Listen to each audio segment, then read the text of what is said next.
So, good day everyone. Today we're going to discuss all about the earthquake and urbanization. But before that, I would like to first introduce myself and my partner. I'm Karen K. Barcelona Pines and my partner is Miss Stephanie May D Garduque.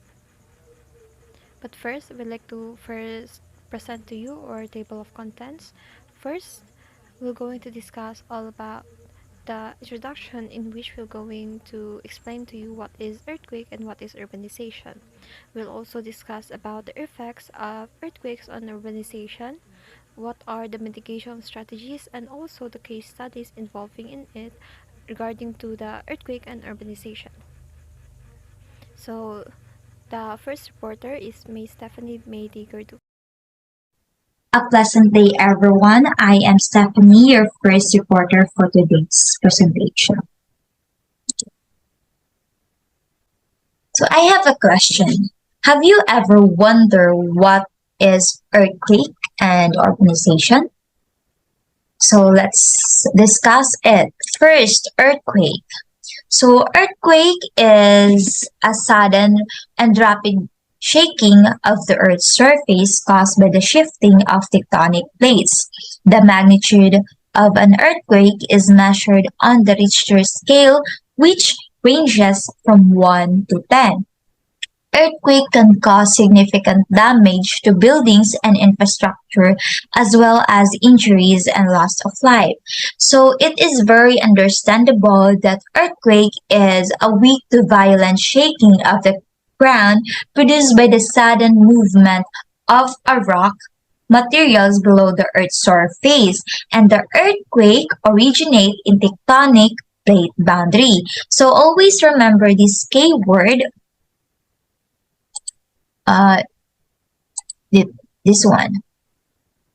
Earthquake is a sudden and rapid shaking of the Earth's surface. So we need to memorize it. An earthquake can cause significant damage of the buildings and infrastructures as well as injuries. So let's talk about the Richter scale. So what is Richter scale? If we can say Richter scale is an outdated method for measuring magnitude that is no longer used by the USGC for large lang. So in telesismatic earthquake, Richter scale, as you can browse in the internet, it said that it measured the large amplitude or the wiggles on the recording, but always remember other magnitude scales measure different parts of the earthquake. So next I'm going to show you the Richter seismological scale. There are 7 levels, and these are 8, 7 to 7.9, 6 to 6.9, 5 to 5.9, 4 to 4.9, 3 to 3.9, and 1 to 2.9. In level 8, the category is serious. The effect is severe destruction and loss of life in large area, less than 3 earthquake per year. In level 7 to 7.9 category is higher. The effects is serious damage to large areas and loss of life. Earthquake per year is 3 to 20. Level 6 to 6.9 category strong. Effect is moderate damage and populated areas. Earthquake per year is 20 to 200. Level 5 to 5.9 moderate. Effects is damage to weak structure. Earthquake per year is 200 to 2000. Next, level 4 to 4.9, category light. Effects is a minor breakage of objects. Earthquake per year is 2,000 to 12,000. Next, 3 to 3.9, category less. Effects, some people feel it and no damage. Earthquake per year is 12 to 100,000. Level 1 to 2.9 category is micro, and the effects is there are not usually felt, but they are registered. earthquake per year is more than 100,000. Next, we're going to discuss is about urbanization. As I promised that we're going to discuss the earthquake and urbanization. And we already know that earthquake is a sudden and rapid shaking of Earth's surface. So what is urbanization? So urbanization is a global phenomenon driven by social, economic, and demographic factors. It is often associated with the growth of cities and towns, expansion of built-up areas, and changes in land use. The world population is rapidly urbanizing with more people living in cities than ever before. As city grows, their infrastructure is put under increasing strain. This can lead to a range of problems including traffic congestion, inadequate housing, and strained public service. So it is very understandable that urbanization refers to a concentration of human populations into discrete areas. This concentration leads to a transformation of land for residential, commercial, industries, and transportation purposes. The key to remember what is urbanization is it is the global phenomenon driven by social, economic, and demographic factors. So, if, so let's recap. If earthquake, earthquake is the sudden and rapid shaking of Earth's surface, and the urbanization, it is the phenomenon driven by social, economic, and demographic factors. So remember this. So we can proceed to next slide. So next. So we already know what is the earthquake and urbanization. And let's proceed the effects of earthquakes on urbanization. Have you ever wondered what are the effects of earthquake on urbanization? So let's tackle this.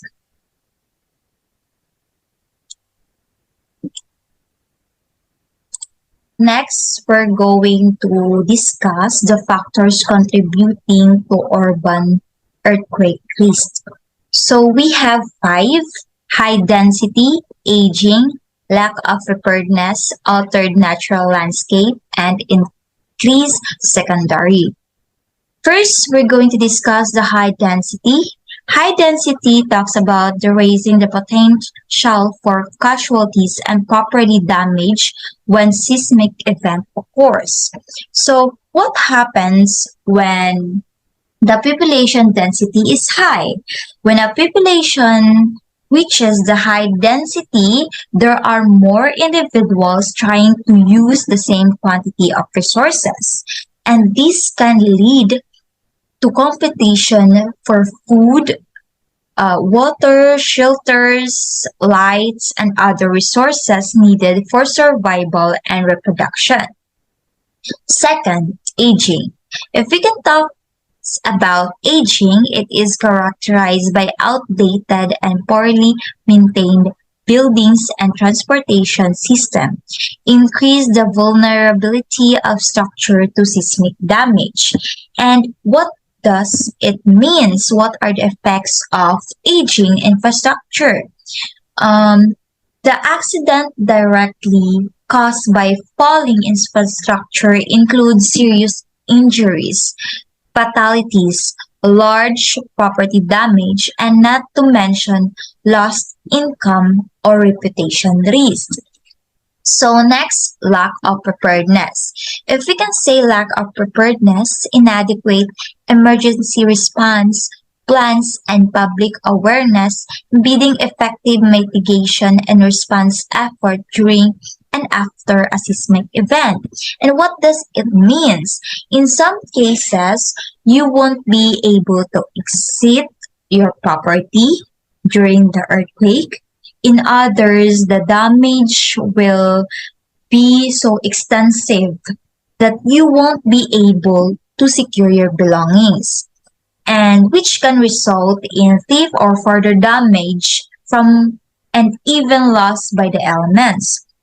And most importantly, you may not be able to receive immediate care for injuries.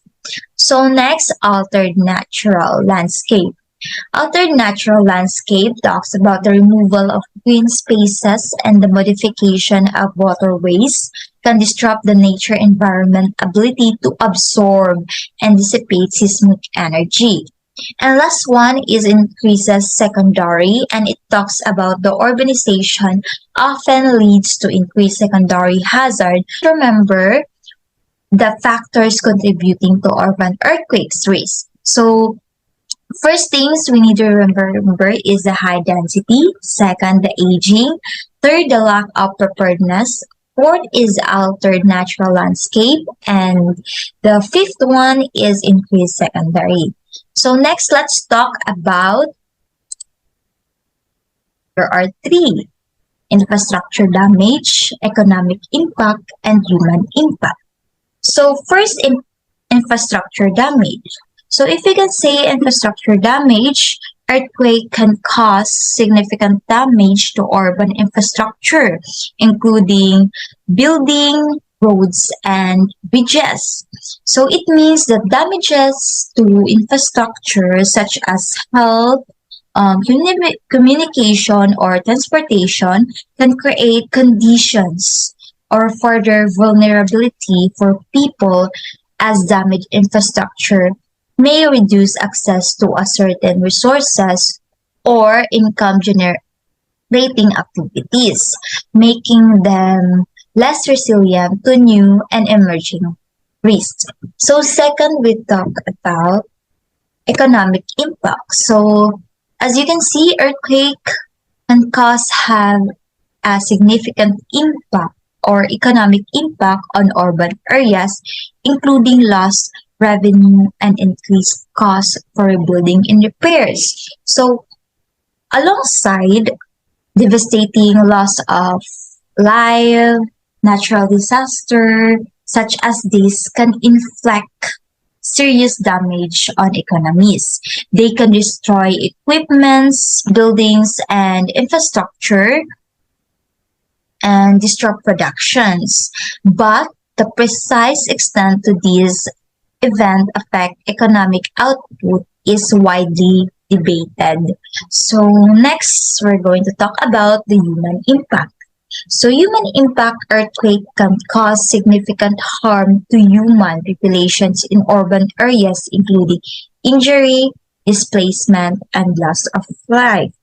So mining or if you're doing mining, dam buildings, and fracking are among the causes. And earthquake can often, though, of a large unpredictable, as you can experience, diba? So that is for my part. So always remember what is the earthquake and urbanization, factors contributing to urban earthquake risk, and also effects of earthquake and urbanization. Next,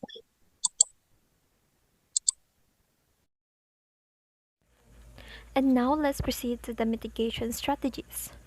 So, what is the mitigation strategies and why is it so important? So, mitigation strategies can help reduce the impact of earthquakes on an urban areas. So, on the next slide, we're going to present to you the strategies or some mitigation strategies that are very important, especially if we adopt it in an urban areas. So, the first strategy is the building codes and standards. Second, the retrofitting. Third is the early warning systems. And lastly, the emergency preparedness plans.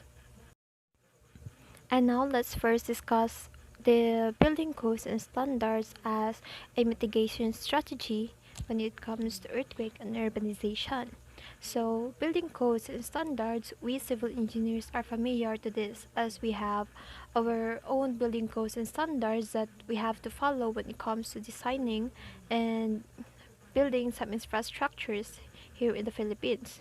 So these building codes and standards are crucial mitigation strategies in reducing earthquake risk. These codes specify construction requirements and standards that buildings and infrastructure must meet to withstand seismic forces, as we have always been doing as civil engineers. And also, by strictly enforcing and adhering to these codes, communities can enhance the resilience to earthquakes, such as the urban areas here in the Philippines or any urban areas around the world. And also, these building codes and standards can help ensure the structures and infrastructures are designed and built to withstand ground shaking, which is the earthquake or the impact of earthquake, reducing the potential for damage, injuries, and loss of life during seismic events. Building codes also include guidelines for retrofitting older structures to meet modern seismic standards and further mitigating earthquake risks in urban areas, and retrofitting will be discussed next.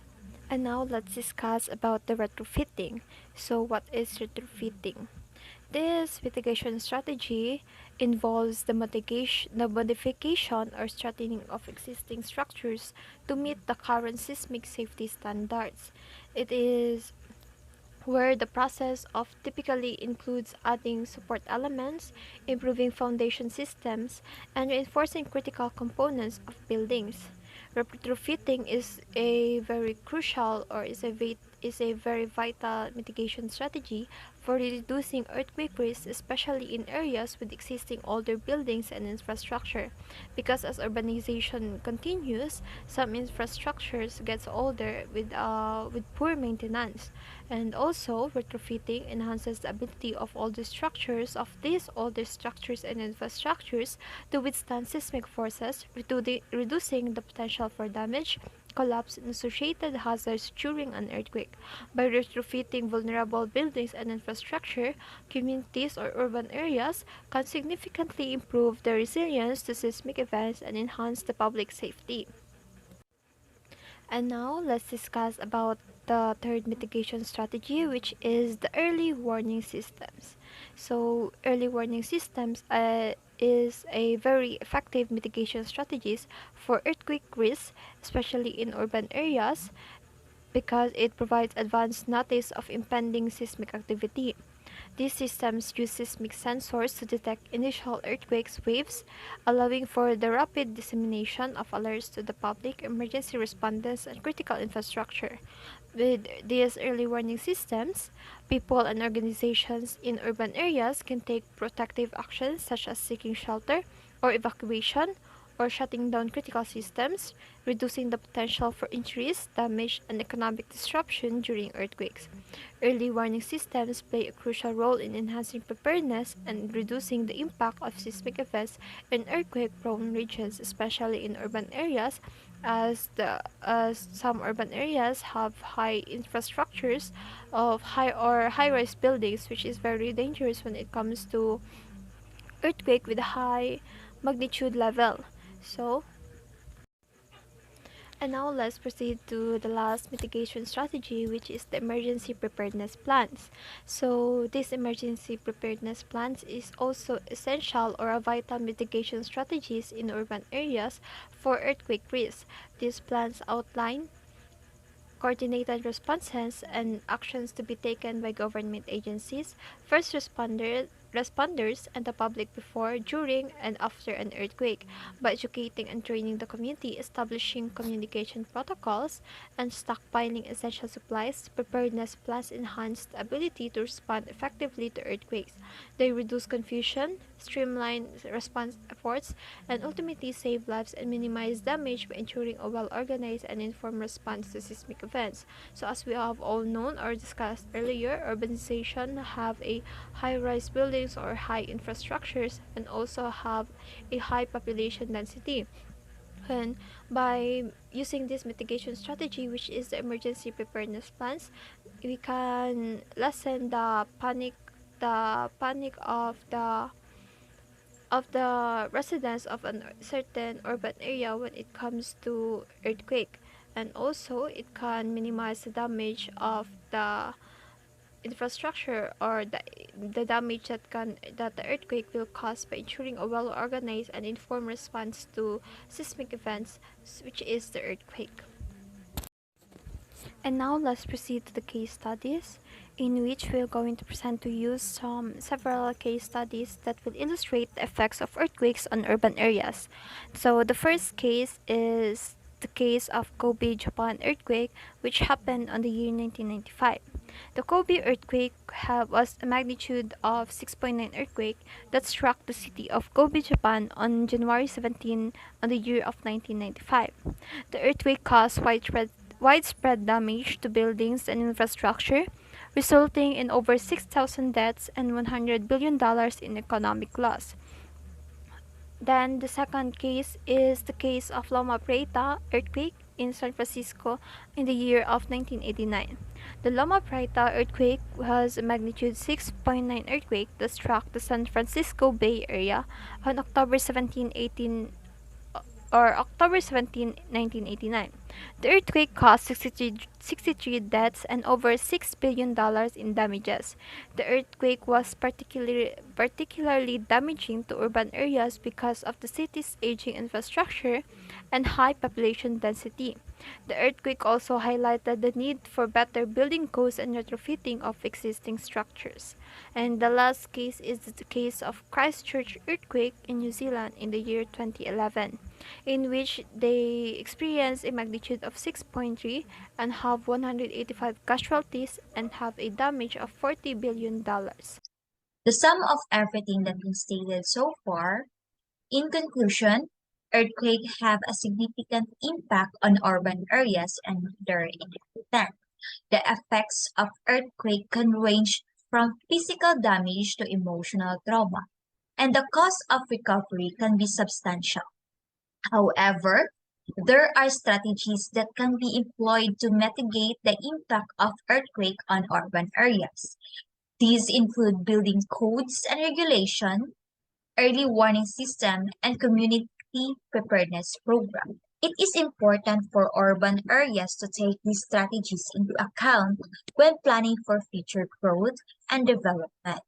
By doing so, they can help ensure the safety and well-being of their residents in the event of an earthquake. So that is for today's guys. I hope you learn a lot from us. Thank you for listening. Thank you for watching. Thank you for your attention. And we hope this presentation has been informative too. Thank you and God bless. Thank